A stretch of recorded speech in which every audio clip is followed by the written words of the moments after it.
ધાંગધ્રાનો લોકમેળો આ વર્ષે પણ ધૂમ મચાવવા તૈયાર છે।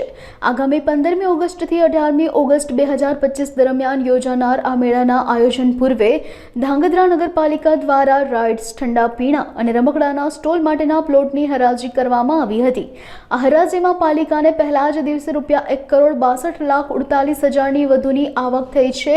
પાલિકા પ્રમુખ કુલદીપસિંહ ઝાલા અને ચીફ ઓફિસર મંટિલ કુમાર પટેલની અધ્યક્ષતામાં યોજાયેલી આ હરાજી પ્રક્રિયામાં રાઇટ્સ માટેના 51 પ્લોટ ₹5 લાખથી લઈને ₹15.51 લાખ સુધીની રકમમાં વેચાયા હતા।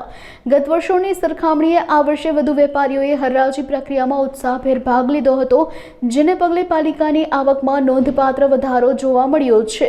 નગરપાલિકા દ્વારા લોકમેળામાં આવતા લોકોને વધુ સારી સુવિધાઓ પૂરી પાડવા માટે પણ પ્રયાસો હાથ ધરવામાં આવશે।